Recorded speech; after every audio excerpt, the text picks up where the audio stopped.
Hello जय हिंद साथियों। तो साथियों आज की वीडियो का टॉपिक है यूपी पुलिस कांस्टेबल 2024। तो साथियों यूपी पुलिस कांस्टेबल से रिलेटेड यूपी पुलिस से साथियों स्टैटिक जीके के 50 ऐसे प्रश्न देखेंगे जो कि आपकी यूपी पुलिस परीक्षा के लिए काफ़ी ज़्यादा इंपॉर्टेंट होंगे। तो साथियों ये हमारा स्टैटिक जीके जीएस और प्रैक्टिस सेट साथियों ये हमारा 23 होने वाला है। बाकी के प्रैक्टिस सेट आपको चैनल पर मिल जाएंगे। चैनल पर जाओगे प्लेलिस्ट बनी हुई है साथियों खाकी वर्दी नाम से, खाकी वर्दी बैच नाम से साथियों आपकी जो प्लेलिस्ट है वो बनी हुई, जाके उसको एक बार जरूर देख लेना। सभी क्लास है इंपोर्टेंट और अच्छी लेवल के साथियों, एक बार से उनको जरूर देख लेना। तो साथियों आज की इस क्लास को स्टार्ट करते हैं। स्टार्ट करने से पहले आप हमारे चैनल पर पहली बार आए हो तो चैनल को सब्सक्राइब करके वीडियो को लाइक जरूर कर देना और साथ में बेल नोटिफिकेशन को ऑल पे कर देना ताकि नई वीडियो की नोटिफिकेशन आपको सबसे पहले मिल सके। तो चलिए साथियों आज की इस क्लास को स्टार्ट करते हैं फर्स्ट क्वेश्चन के साथ। फर्स्ट क्वेश्चन है हमारा, भारत के संविधान की अनुसूचियों की कुल संख्या कितनी है। साथियों जो संविधान है उसकी कुल अनुसूची संख्या कितनी है, तो कितनी हो जाएगी सर जी, 12 अनुसूचियां हो जाएंगी। ऑप्शन बी बिल्कुल करेक्ट आंसर है। चलिए इंपॉर्टेंट पॉइंट जो समझते हैं साथियों, आपकी जो 12 हो जाएंगी अनुसूचियां हो जाएंगी। वर्तमान की बात हो रही है तो 22 भाग हो जाएंगे आपके भारतीय संविधान में, 22 भाग हो जाएंगे, 395 अनुच्छेद हो जाएंगे और 12 अनुसूचियां आपकी शामिल है साथियों। भारतीय संविधान है वर्तमान में है साथियों आपकी 22 भाग, 395 अनुच्छेद और 12 अनुसूचियां हो जाएंगी। आपके मूल संविधान की बात करें तो 295 अनुच्छेद हो जाएंगे, 22 भाग हो जाएंगे आपके, 8 जो है अनुसूचियां हो जाएंगी मूल संविधान में। साथियों इंपोर्टेंट टॉपिक है, सभी को एक बार से देख लेना। जीएसटी के लिए संविधान संशोधन के परिणाम स्वरूप संविधान में निम्नलिखित में से कौन सा अनुच्छेद डाला गया था। जब साथियों जीएसटी के लिए संविधान संशोधन हुआ था उस समय साथियों जो संविधान में कौन सा अनुच्छेद डाला गया था आपका, तो आपको ध्यान रखना है 246 ए साथियों, 246 ए डाला गया था। आपका ऑप्शन ए बिल्कुल करेक्ट आंसर है। चलिए अगला क्वेश्चन देखते हैं। सिंगापुर की मुद्रा कौन सी है साथियों, सिंगापुर की मुद्रा कौन सी आपको ध्यान रखना है। तो सिंगापुर की मुद्रा हो जाएगी आपकी सिंगापुर डॉलर। क्या सिंगापुर डॉलर बिल्कुल करेक्ट आंसर हो जाएगा, सिंगापुर डॉलर। ऑप्शन बी बिल्कुल करेक्ट आंसर है। चलिए अगला क्वेश्चन देखते हैं। भारत में स्वतंत्रता के बाद से कितनी बार नोटबंदी हुई, बताइए साथियों। भारत में स्वतंत्रता के बाद से कितनी बार नोटबंदी हुई, आपको ध्यान रखना है साथियों। आपकी कब कब आपकी, यानी कि आपकी 2 बार साथियों नोटबंदी हुई थी आपकी। पहली कब हुई थी आपकी, तो पहली हुई थी आपकी 1978 ईस्वी में। फिर दूसरी हुई थी आपकी 8 नवंबर, क्या 8 नवंबर 2016 में साथियों आपकी दूसरी बार नोटबंदी हुई थी। अब बताते हैं आपको पहली नोटबंदी में प्रधानमंत्री कौन थे और उन्होंने नोटबंदी में कौन से नोट बंद किए थे। तो 1978 की बात करें साथियों, 1978 के प्रधानमंत्री हो जाएंगे मोरारजी देसाई हो जाएंगे यहाँ के उस समय के प्रधानमंत्री। तो उसमें क्या था साथियों, 1000, 5000 और 10,000 के नोटों को बंद किया गया था। ये आपकी 1978 में बंद हुई थी। अब बात करते हैं साथियों 8 नवंबर 2016 को आपकी दूसरी बार नोटबंदी हुई थी। तो इस समय के प्रधानमंत्री कौन हो जाएंगे, तो इस समय के प्रधानमंत्री हो जाएंगे नरेंद्र मोदी। क्या नरेंद्र मोदी हो जाएंगे। वर्तमान में प्रधानमंत्री कौन है, नरेंद्र मोदी। 2016 में कौन थे, नरेंद्र मोदी जी थे। तो उन्होंने साथियों 500 के नोट, 500 के नोट और 1000 के नोट को बंद कर दिया था। आपकी ये 2 बार नोटबंदी हुई थी। एक बार से आप एक बार फिर सुन लीजिए। एक तो 1978 में हुई थी, उसमें प्रधानमंत्री कौन थे, तो मोरारजी देसाई हो जाएंगे। उसमें के प्रधानमंत्री मोरारजी देसाई हो जाएंगे। एक हुई थी आपकी 8 नवंबर 2016 को साथियों, 8 नवंबर 2016 को आपकी दूसरी नोटबंदी हुई। इसमें साथियों प्रधानमंत्री नरेंद्र मोदी जी हो जाएंगे। इन्होंने साथियों 500 के और 1000 के नोटों को बंद कर दिया था। चलिए अगला क्वेश्चन है। उत्तर प्रदेश की सरकार को वर्ष 2021 में निम्नलिखित में से किस क्षेत्र में वस्तु व सेवा कर के रूप में राज्य वस्तु और सेवा कर को छोड़कर सबसे अधिक राजस्व प्राप्त करने की उम्मीद किसको है। सीमा शुल्क को, राज्य उत्पाद शुल्क को, केंद्रीय उत्पाद शुल्क को, या फिर बिक्री व्यापार कर को। तो किसको हो जाएगी सर जी, तो राज्य उत्पाद शुल्क को हो जाएगी। ऑप्शन बी बिल्कुल करेक्ट आंसर है। अगला क्वेश्चन देखते हैं। भारत में जैन मान्यता के अनुसार एक तीर्थकर को एक तीर्थ के संस्थापक के रूप में परिभाषित किया गया है। 24 तीर्थकरों में से पहले कौन है साथियों, आपको ये बताना है। तो आपके जो है साथियों जैन धर्म में साथियों कितने तीर्थकर थे आपके, 24 तीर्थ। कितने थे, 24 तीर्थकर थे आपके। तो 24 में से आपको जो सबसे पहला बार इस क्वेश्चन में आपसे पूछा, यानी कि सबसे पहले तीर्थकर कौन थे आपके, यानी कि फर्स्ट बार कौन तीर्थकर बने थे जैन धर्म के, तो आपको ध्यान रखना है ऋषभनाथ हो जाएंगे। क्या पहले आपके ऋषभनाथ हो जाएंगे। अब मैं बात करना चाहती हूँ 24 है, तो 24 में आपका कौन सा होगा? 24 में आपका हो जाएगा महावीर स्वामी। क्या? महावीर स्वामी आपके जो यानी कि 24 में तीर्थकर हो जाएंगे महावीर स्वामी। 23 की बात करें यानी कि 23 में आपके पार्श्वनाथ हो जाएंगे। क्या? पार्श्वनाथ साथियों आपके 23 में आपके तीर्थकर हो जाएंगे। 24 में साथियों आपके पहला आपको याद रखना है और लास्ट वाला आपको याद रखना है। तो पहले में आपके कौन थे? तो ऋषभनाथ थे पहले। 24 में कौन थे? महावीर स्वामी थे। 23 में कौन थे आपके? तो पार्श्वनाथ हो जाएंगे। आपको ध्यान रखना है, सभी इंपोर्टेंट है। चलिए अगला क्वेश्चन है, पुलिस अनुसंधान एवं विकास ब्यूरो के तत्वाधान में निम्नलिखित में से कौन सा संस्थान स्थापित किया गया था? यानी कि साथियों पुलिस अनुसंधान एवं विकास ब्यूरो के तत्वाधान में निम्नलिखित में से कौन सा संस्थान स्थापित किया गया था? आपसे पूछा है, तो कौन सा किया गया था? आपको ध्यान रखना है, केंद्रीय पुलिस प्रशिक्षण अकेदमी साथियों आपकी स्थापित की गई थी। 7 का बी बिल्कुल करेक्ट आंसर है। केंद्रीय पुलिस प्रशिक्षण अकादमी आपकी जो है साथियों स्थापित की गई थी, आपको ध्यान रखना है। चलिए अगला क्वेश्चन देखते हैं, निम्नलिखित में से कौन सी वेबसाइट 3 आयामी तरीके से किसी विशिष्ट जगह को व्यू और रिव्यू करने में मदद करती है? तो कौन सी हो जाएगी? एक बार आपको देख के आपको उसका दोबारा रिव्यू कर सकते हैं। आपके कौन सी वेबसाइट हो जाएगी? तो हो जाएगी आपकी गूगल अर्थ। क्या? गूगल अर्थ से आप कितनी बार साथियों देख सकते हैं और उसका रिव्यू भी कर सकते हैं। तो गूगल अर्थ बिल्कुल करेक्ट आंसर हो जाता है। 8वें प्रश्न का गूगल अर्थ आपको ध्यान में रखना है। अगला क्वेश्चन है, एम्पियर की एसआई इकाई क्या है साथियों? एम्पियर की एसआई इकाई पूछा है आपसे, तो एम्पियर की जो एसआई इकाई हो जाएगी आपकी हो जाएगी सर जी, आपकी क्या हो जाएगी? तो विद्युत प्रवाह हो जाएगी। क्या? विद्युत प्रवाह बिल्कुल करेक्ट आंसर है आपका, विद्युत प्रवाह। विद्युत प्रवाह साथियों एम्पियर की एसआई इकाई हो जाएगी, आपको ध्यान रखना है साथियों।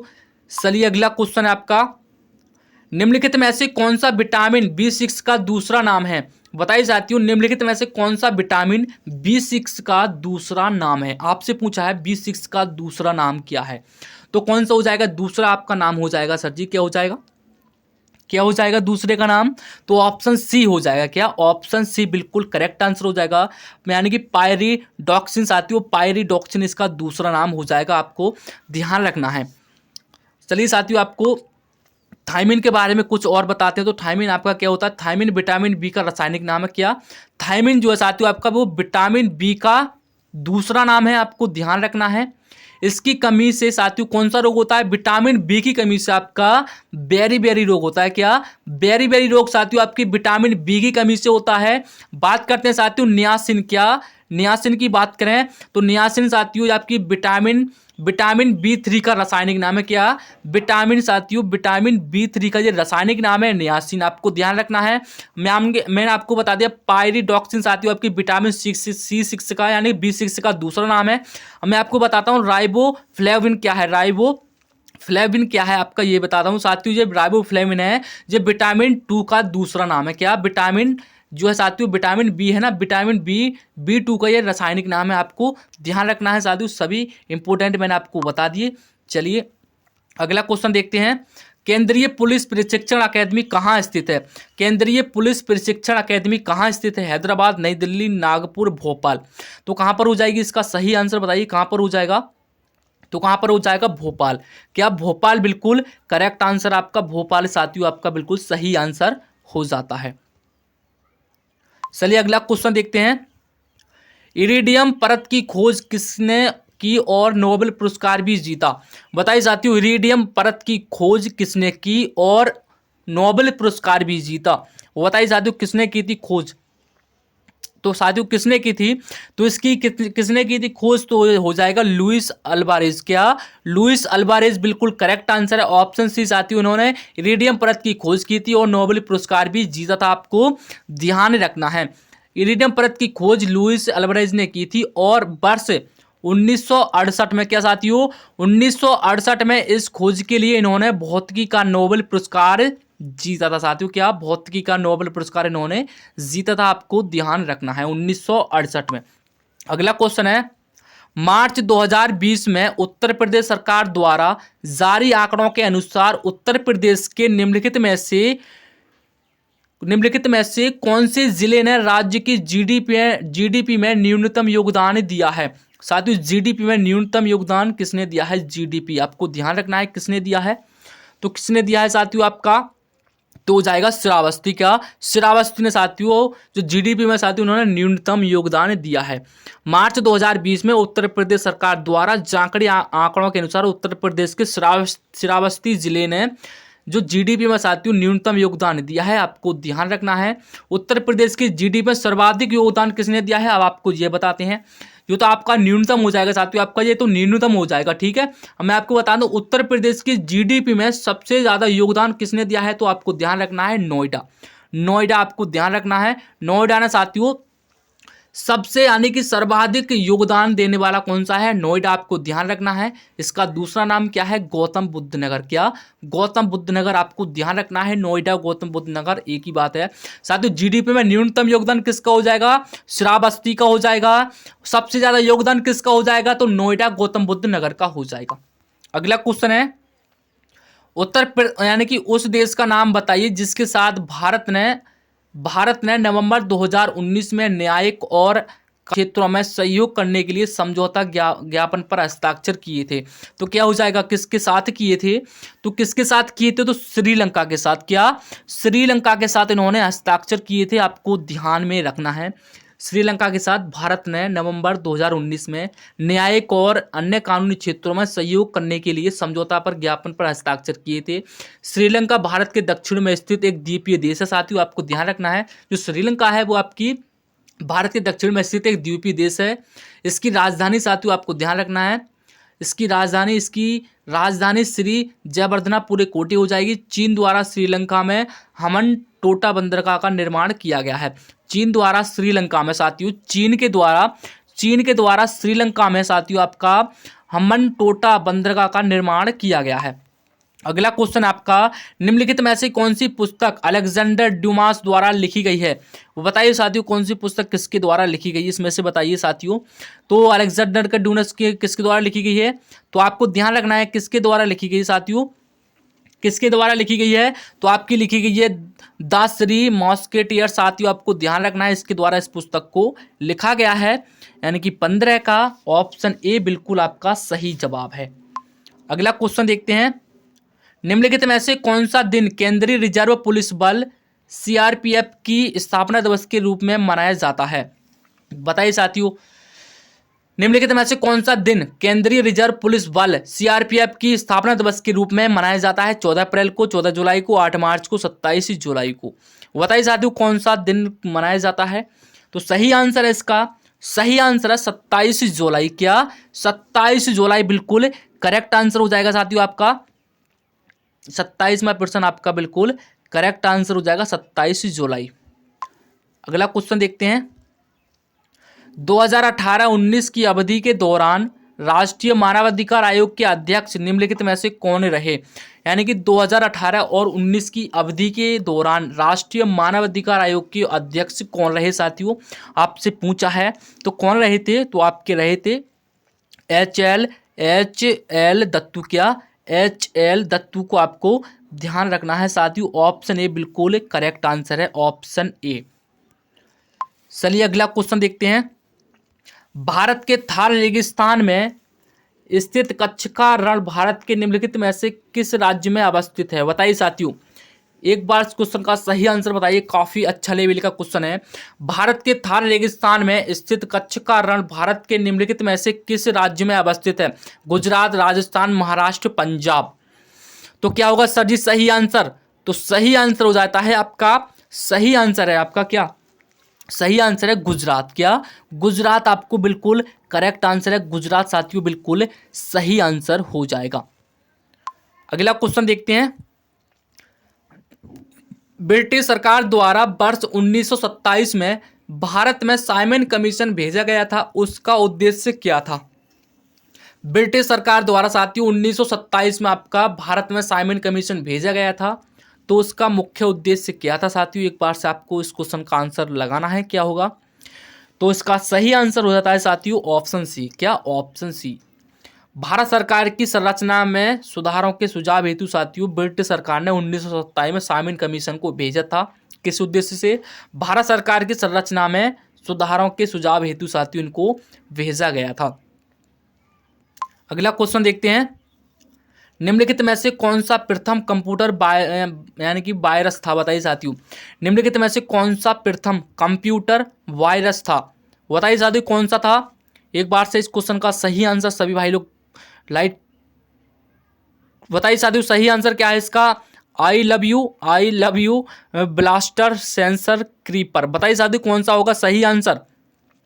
तो क्रीपर बिल्कुल करेक्ट आंसर हो जाएगा। क्या? क्रीपर। क्या? क्रीपर बिल्कुल सही आंसर हो जाएगा। ये साथियों प्रथम कंप्यूटर जो प्रथम कंप्यूटर वायरस था वो आपका हो जाएगा क्रीपर। आपको ध्यान में रखना है साथियों, क्रीपर प्रथम कंप्यूटर वायरस था। ये वायरस अपर्नेट पर खोजा गया था। क्या? किस पर खोजा गया था साथियों? तो अर्पानेट पर। क्या? अर्पानेट आपको ध्यान रखना है, इसको अर्पानेट से खोजा गया था, आपको ध्यान रखना है साथियों। आपको ध्यान रखना है क्रीपर वायरस वर्ष 1970 क्या 1970 साथियों आपको ध्यान रखना है 1970 के दशक की शुरुआत में इंटरनेट से पहले आया था, आपको ध्यान में रखना है साथियों। अगला क्वेश्चन देखते हैं, भारत के निम्नलिखित में से किस पूर्व प्रधानमंत्री द्वारा डिक्शनरी ऑफ इंडिया पुस्तक लिखी गई है? वो बताइए साथियों किसके द्वारा लिखी गई? आपको यहाँ से कुछ भी नहीं देखना है, क्वेश्चन में आपको कुछ नहीं देखना है, सिर्फ आपको यहाँ से देखना है डिक्शनरी ऑफ इंडिया पुस्तक किसके द्वारा लिखी गई। आपको सिंपल यहां से क्वेश्चन को देखना है। तो डिक्शनरी ऑफ इंडिया पुस्तक किसके द्वारा लिखी गई आपकी? तो आपको इसका सही आंसर लगाना है सर जी, पंडित जवाहरलाल नेहरू के द्वारा साथियों इस पुस्तक को लिखा गया था। अगला क्वेश्चन है, किसने विलमिंगटन को प्रथम विश्व युद्ध द्वितीय हेरिटेज सिटी के रूप में घोषित किया? बताइए साथियों किसने घोषित किया था? तो इसका सही आंसर हो जाता है इसका डोनाल्ड ट्रंप। क्या? डोनाल्ड ट्रंप बिल्कुल सही आंसर है। साथियों आपको इस क्लास की पीडीएफ चाहिए तो आपको डिस्क्रिप्शन के अंदर मिल जाएगी, जाके इसको जरूर से एक बार पढ़ लेना। अगला क्वेश्चन है, निम्नलिखित में से किस क्षेत्र में अवशिष्ट उपलब्धियों के लिए पुलित्जर पुरस्कार दिया जाता है? खेल के लिए, औषधि के लिए, पत्रकारिता के लिए, फोटोग्राफी के लिए। तो किस क्षेत्र में दिया जाता है साथियों? बताइए इस प्रश्न का सही आंसर क्या होगा? क्या होगा साथियों इसका सही आंसर? पुलित्जर पुरस्कार दिया जाता है तो कहां पर किसके लिए दिया जाता है? तो इसलिए दिया जाता है साथियों पत्रकारिता के लिए। क्या?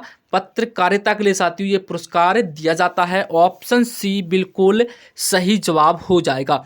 यह पुरस्कार वर्ष 1917 में स्थापित किया गया था। क्या? आपको ध्यान रखना है कब शुरू किया गया था? तो 1917 क्या 1917 ईस्वी में साथियों इसको स्थापित किया गया था। आपको ये भी ध्यान रखना है।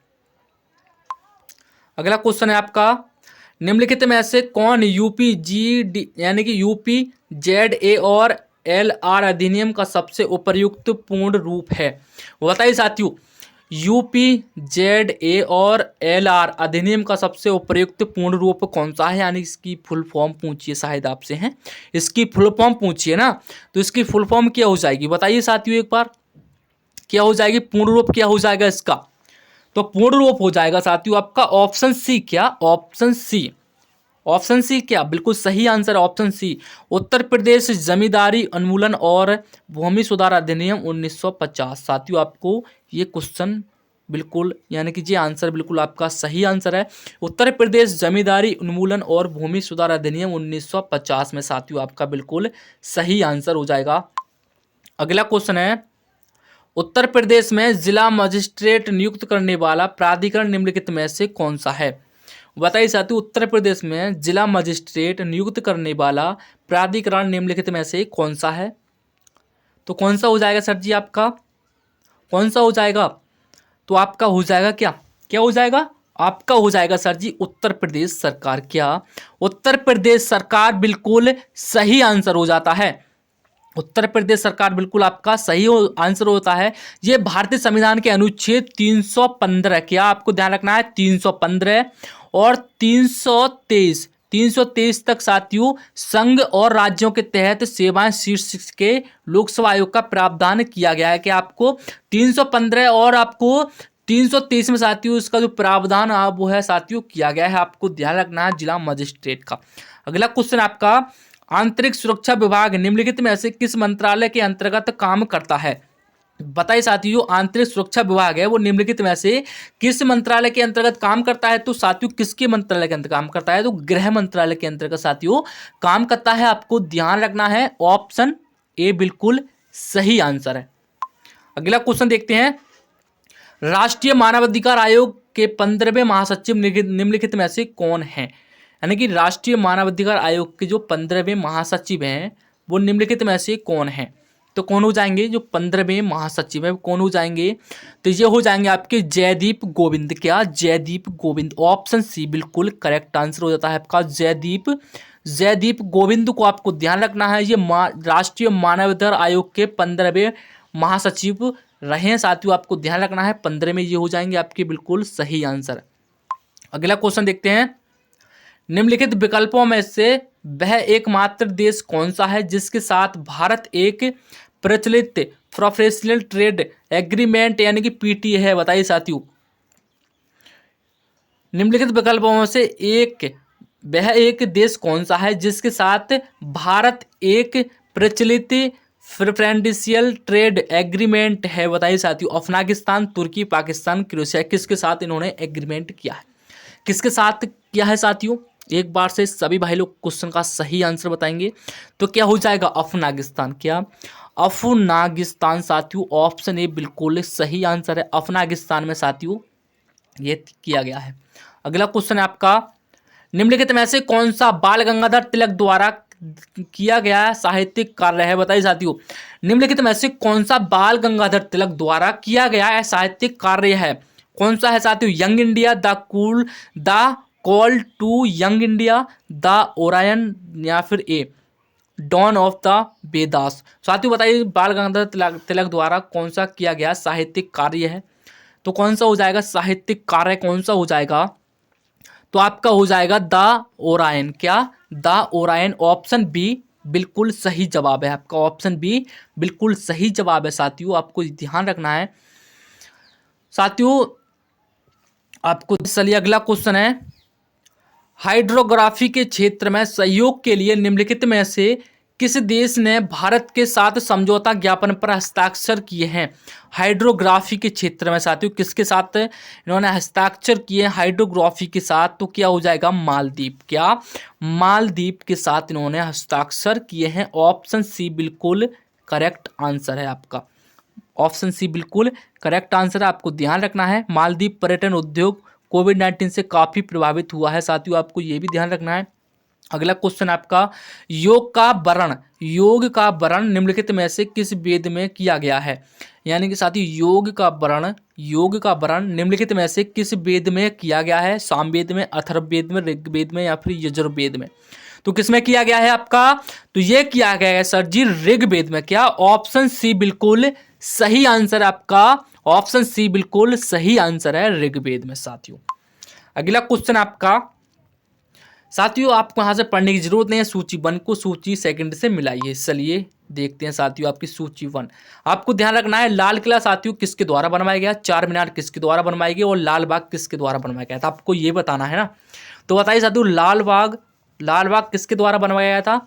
तो लाल बाग आपका किसके द्वारा बनवाया गया था, आपको बताना है साथियों किसके द्वारा बनवाया गया था, किसके द्वारा बनवाया गया था। आपको ऊपर क्वेश्चन में कुछ भी नहीं दिया गया, आपको सिर्फ यहाँ पर बताई गए हैं, यानी कि सूची 1 को सूची 2 से मिलाइए। तो सही बताइए, 32वां क्वेश्चन स्क्रीन पर है, 32वां क्वेश्चन स्क्रीन पर है। इसका सही जवाब बताइए साथियों क्या होगा। लाल किला किसके द्वारा बनवाया गया था?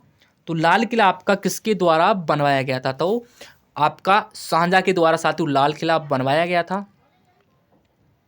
चार मीनार किसके द्वारा बनवाई गई साथियों? चार मीनार किसके द्वारा? लाल बाग किसके द्वारा बनाया गया था? लाल बाग किसके द्वारा बनवाया गया था? तो लाल बाग आपका यानी कि सी का साथियों फर्स्ट हो जाएगा। क्या? सी का आपका फर्स्ट हो जाएगा। लाल बाग सुल्तान हैदर अली के द्वारा बनवाया गया था। चार मीनार आपकी साथियों किसके द्वारा? मोहम्मद कुली कुतुब शाह के द्वारा साथियों इसको बनाया गया था। यानी कि ऑप्शन कौन सा बनना है? पहले का दूसरा और यानी कि बी का तीसरा और सी का पहला, यानी कि ऑप्शन ए बिल्कुल सही जवाब है आपका। लाल किला शाहजहां के द्वारा, चार मीनार मोहम्मद कुली कुतुब शाह के द्वारा, लाल बाग आपका सुल्तान हैदर अली के द्वारा साथियों बनाया गया था। अगला क्वेश्चन आपका, चार्टर ने संयुक्त राष्ट्र के प्रमुख अंगों की स्थापना की। संयुक्त राष्ट्र में कितने मुख्यालय निकाय शामिल हैं? बताइए साथियों। चार्टर ने संयुक्त राष्ट्र के प्रमुख अंगों की स्थापना की। संयुक्त राष्ट्र में कितने मुख्य निकाय समितियां हैं, बताइए साथियों कितनी हैं? तो कितनी हो जाएंगी, एक बार से सभी भाई लोग इसका सही आंसर बताएंगे, क्या हो जाएगा, कितनी हो जाएंगी सर जी? तो कितनी हो जाएंगी आपकी? 6 समिति हो जाएंगी। क्या? 6 समिति आपको ध्यान रखना है साथियों, आपको ध्यान रखना है। चार्टर ने संयुक्त राष्ट्र संघ के प्रमुख अंगों की स्थापना की है, आपको ये ध्यान रखना है। 6 मुख्य निकाय आपकी समिति हो जाएंगी। संयुक्त राष्ट्र संघ की स्थापना साथियों आपको बताना है। संयुक्त राष्ट्र संघ की स्थापना आपकी 24 अक्टूबर, क्या 24 अक्टूबर 1945 ईस्वी में साथियों किसकी स्थापना होती है? तो संयुक्त राष्ट्र संघ की स्थापना 24 अक्टूबर 1945 ईस्वी को साथियों न्यूयॉर्क के मैनहट्टन द्वीप पर की गई थी। साथियों आपको ध्यान रखना है कहाँ पर की गई थी? 24 अक्टूबर 1945 को साथियों आपकी जो है साथियों संयुक्त राष्ट्र संघ की स्थापना आपकी 24 अक्टूबर 1945 को की गई थी। कहाँ पर की गई थी? तो न्यूयॉर्क में की गई थी। स्थान पूछिए, आपको ध्यान रखना है मैनहट्टन साथियों, आपको स्थान का ध्यान नाम याद रखना है, आपको ये भी ध्यान रखना है। और साथियों इसका जो मुख्यालय है साथियों वो कहाँ हो जाएगा? संयुक्त राष्ट्र संघ का मुख्यालय कहाँ पर स्थित है? तो आपको ये भी बताना है एक बार। अगला क्वेश्चन आपका, भारत और नेपाल के बीच विवाद निम्नलिखित में से किस क्षेत्र की सीमा के लिए है? बताइए साथियों, भारत और नेपाल के बीच विवाद निम्नलिखित में से किस क्षेत्र की सीमा के लिए है? तो किसके लिए है? तो काला पानी के लिए। क्या? काला पानी, काला पानी, काला पानी बिल्कुल सही आंसर है, काला पानी, यानी कि 34 का भी बिल्कुल करेक्ट आंसर हो जाएगा। भारत और नेपाल के बीच जो विवाद है साथी वो काला पानी क्षेत्र की सीमा के लिए है। नेपाल द्वारा आधिकारिक रूप से नेपाल का मानचित्र जारी किया गया जो उत्तराखंड के काला पानी, लिपियंदरा और लिपुलेख को अपने संप्रभु क्षेत्र का हिस्सा मानती है। काला पानी कौन मानता है साथियों? उत्तराखंड के काला पानी, लिपुलेख लिपुलेख को अपने संप्रभु क्षेत्र का हिस्सा मानती है, आपको ध्यान रखना है। अगला क्वेश्चन है साथियों, महिला और बाल विकास मंत्रालय के अनुसार निम्नलिखित में से कौन सा विकल्प महिला सशक्तिकरण कार्यक्रमों का हिस्सा बनने वाली योजनाओं के संदर्भ में गलत है? बताइए साथियों, महिला और बाल विकास मंत्रालय के अनुसार निम्नलिखित में से कौन सा विकल्प महिला सशक्तिकरण कार्यक्रमों का हिस्सा बनने वाली योजना के संदर्भ में गलत है? बताइए साथियों कौन सा हो जाएगा सही आंसर? 35 का सही आंसर बताइए क्या होगा? तो 35 का सही आंसर हो जाता है आपका आयुष्मान भारत योजना। क्या? आयुष्मान भारत योजना बिल्कुल सही आंसर है साथियों। तो साथियों आपने इस क्लास में 35 क्वेश्चनों का मॉक टेस्ट लगाया साथियों, ज़्यादा यानी कि बहुत टाइम की वीडियो जाएगा कि हम वीडियो को अगर आगे तक लेके चलते हैं तो साथियों वीडियो काफ़ी ज़्यादा बड़ी हो जाएगी। तो साथियों आज की क्लास में 35 ही क्वेश्चन रहने देते हैं, बाकी की आपको PDF मतलब बहुत क्वेश्चन है आपको नीचे देखने के लिए मिल जाएंगे, लेकिन साथियों हमें बस 35 क्वेश्चन करके पढ़ना है, यानी कि आपके 35 क्वेश्चन मैंने इस क्लास में करवा दिए, बाकी साथियों अगली क्लास में करवाएंगे। आपको वीडियो अच्छी लगी तो वीडियो को एक लाइक कर देना और चैनल पर पहली बार आए तो सब्सक्राइब ज़रूर कर देना। और साथियों आपने अभी तक चैनल पर जाकर प्लेलिस्ट यानी कि खाकी वर्दी सीरीज़ को नहीं देखा है तो जाके उसको ज़रूर देख लीजिए साथियों। 23 पार्ट उसमें पढ़ चुके हैं, static GK GS UP GK सब कुछ साथियों मिक्स करके 23 पार्ट आपके खाकी वर्दी बैच में डाल दिए हैं, जाके उनको ज़रूर देख लेना। यूट्यूब पर अवेलेबल है, बिल्कुल फ्री है, कोई पैसा नहीं है साथियों, उसको जाके ज़रूर देख लेना। तो चलिए साथियों आज की इस क्लास को यहीं पर एंड करते हैं और मिलते हैं किसी नई क्लास के साथ। जब तक ले अपना ख्याल रखिए। जय हिंद, वंदे मातरम।